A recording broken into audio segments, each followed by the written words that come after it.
ابتدا ہے رب جلیل کے ببرکت نام سے جو دلوں کے بھید خوب جانتا ہے۔ تمام ویورز کو السلام علیکم۔ دوستو، آج ہم ایک ایسے ملک کی سیر پر جانے والے ہیں جس کے بارے میں کہا جاتا ہے دی لینڈ آف فائر۔ یہاں ایک ایسا پھول بھی پایا جاتا ہے جو پانچوں وقت اذان کی آواز سن کر کھل اٹھتا ہے۔ یہاں خام تیل سے غسل کیا جاتا ہے۔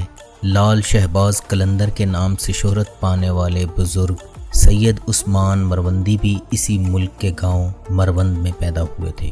اس کا 95% رقبہ ایشیا میں اور 5% یورپ میں۔ ہم بتائیں گے اس سرزمین کے متعلق وہ باتیں جن سے لوگ نا آشنا ہیں۔ یہ سب جاننے کے لیے ویڈیو کو آخر تک دیکھنا پڑے گا۔ آذربائیجان، جس کا official name republic of Azerbaijan ہے، یہ نام فارسی اور ٹرکش زبان سے نکلا ہے۔ آذر کہتے ہیں آگ کو اور بائی جان حفاظت کرنے والے، یعنی آگ کی حفاظت کرنے والوں کا ملک۔ اس کی سب سے بڑی وجہ ہے اکامینڈس نے 550 قبل مسیح میں اس خطے پر فتح حاصل کی تھی، اور اس کی وجہ سے یہاں مجوسی یعنی آگ کے پجاری مذہب کے ماننے والوں کی ترویج ہوئی، جس کی جھلک آج بھی جا بجا نظر آتی ہے۔ مشرقی یورپ اور مغربی ایشیا کے درمیان واقع جنوبی قفقاز کا سب سے بڑا اور سب سے زیادہ آبادی رکھنے والا ملک آذربائیجان ہے۔ اس کے مشرق میں بحیرہ قزوین، شمال میں روس، شمال مغرب میں جارجیا اور ترکی، اور جنوب میں ایران اور مغرب میں آرمینیا واقع ہیں۔ آذربائیجان کے 7 اضلاع پر 1994 میں آرمینیا نے قبضہ کر لیا۔ اقوام متحدہ اس کے آگے آج تک خاموش ہے۔ یہاں لوگوں کی اکثریت آذری زبان کے ساتھ ساتھ روسی اور فارسی زبان بھی سمجھتی ہے۔ ٹائم کے لحاظ سے یہ پاکستان سے 1 گھنٹہ اور انڈیا سے 1.5 گھنٹہ پیچھے ہے۔ ان کا کہنا ہے حضرت نوح علیہ السلام کی کشتی یہیں کہیں ڈوبی تھی، اور ایک قبیلے کا نام تک انہوں نے نوح بھی رکھا ہے۔ آذربائیجان کا دارالحکومت باکو ہے، جو آج حد سے زیادہ اپنی بے باکی کی وجہ سے دنیا بھر کے منچلوں کے لیے ایک نئی منزل بن چکی ہے۔ جدید طرز تعمیر اور صفائی کی وجہ سے باکو دنیا کے سیاحوں کے لیے اٹریکشن کا باعث بن رہا ہے، اور اسے آذربائیجان کا سب سے زیادہ آبادی والا شہر ہونے کا بھی اعزاز حاصل ہے۔ یہاں لڑکیاں عام طور پر لباس یورپی زیب تن کرتی ہیں۔ خواتین میں پردے کا بالکل رواج نہیں۔ آپ ان کے ٹی وی چینل دیکھ لیں، لگتا ہی نہیں یہ کسی مسلمان ملک کے چینل ہیں۔ یاد رہے یہاں 1000 سے زائد ایڈز کے مریض بھی پائے جاتے ہیں۔ آذربائیجان میں خام تیل سے غسل کیوں کیا جاتا ہے؟ یہ دنیا کا وہ ملک ہے جہاں 1847 میں پہلی مرتبہ خام تیل نکالا گیا تھا۔ یہاں خام تیل کو نفتالن کہتے ہیں۔ موسم بہار اور موسم خزاں میں یہاں کے تمام ہوٹل سیاحوں کی وجہ سے بک ہو جاتے ہیں، کیونکہ ان کی خواہش ہوتی ہے وہ خام تیل غسل کا مزہ ضرور لیں۔ ان کا کہنا یہ ہے یہ 70 سے زائد بیماریوں سے بچاتا ہے۔ اس کی وجہ یہ 12ویں صدی کا قصہ سناتے ہیں۔ ایک کاروان کا اونٹ بیمار ہو گیا، وہ اس کو وہیں چھوڑ کر آگے بڑھ گئے۔ پاس ہی وافر مقدار میں تیل موجود تھا۔ بیمار اونٹ اس میں گر گیا۔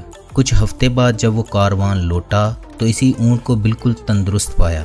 تب سے لوگوں نے خام تیل کو آب شفا سمجھ کر اس سے نہانا شروع کر دیا۔ یہاں کی سب سے مشہور بلڈنگ کیسپین کے کنارے واقع ہے۔ ہوٹل کی عمارت آگ کے شعلوں کی مانند دکھائی دیتی ہے، اس لیے اس ہوٹل کو فلیم ٹاور بھی کہتے ہیں۔ یہ باکو کی جدید ترین عمارت تصور کی جاتی ہے۔ دوستو، آپ کو آگاہ کرتا رہوں، یہاں کا سب سے بڑا تہوار جشن نوروز ہے۔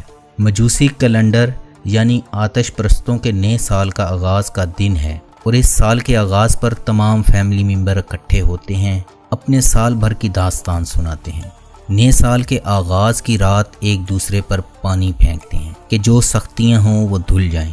پہلے دن 7 مختلف ڈشز بنائی جاتی ہیں۔ جشن کے تمام دنوں میں دروازہ لاک نہیں کیا جاتا کہ اس گھر والے کے تمام لوگوں کے لیے دروازے کھلے ہیں، اور جشن کے پہلے دن اور رات کو لائٹ یا آگ جلا کر روشن رکھا جاتا ہے۔ اگر ایسا نہ کیا جائے تو اسے بدشگونی مانا جاتا ہے، اور آگ جلا کر سب اس کے گرد ہاتھوں میں ہاتھ ڈال کر رقص کرتے ہیں اور آگ کے اوپر سے 7 مرتبہ جمپ لگاتے ہیں۔